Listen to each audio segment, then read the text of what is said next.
ಹಿಂದೆ ಗಲಾಟೆ ಮಾಡಬೇಡಿ. ಭಾರತದ ಜನಗಳಾದ ನಾವು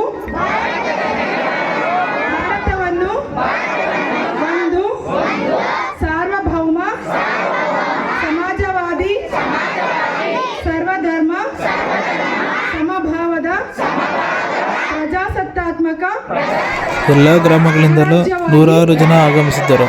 ವಿಶ್ವಜ್ಞಾನಿ ರಿಪೋರ್ಟರ್ ಬಚ್ಚಳ್ಳಿ ನಾರಾಯಣಸ್ವಾಮಿ. ಅದರ ಸಮಸ್ತ ನಾಗರಿಕರಿಗೆ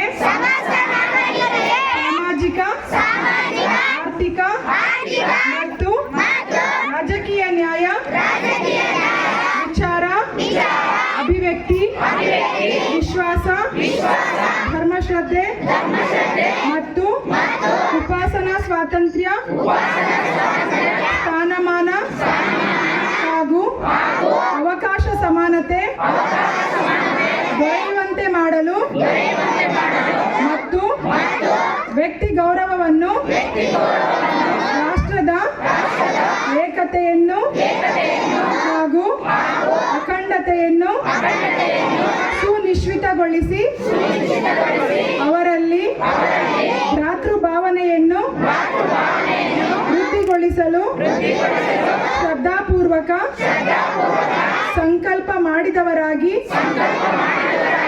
ನಮ್ಮ ಸಂವಿಧಾನ ಸಭೆಯಲ್ಲಿ 1949ನೇ ಇಸವಿಯ ನವೆಂಬರ್ ತಿಂಗಳ 26ನೇ ತಾರೀಖಾದ ಈ ದಿವಸ ಈ ಮೂಲಕ ಈ ಸಂವಿಧಾನವನ್ನು ಅಂಗೀಕರಿಸಿ ಅಧಿನಿಯಮಿಸಿ ಅರ್ಪಿಸಿಕೊಂಡಿದ್ದೇವೆ.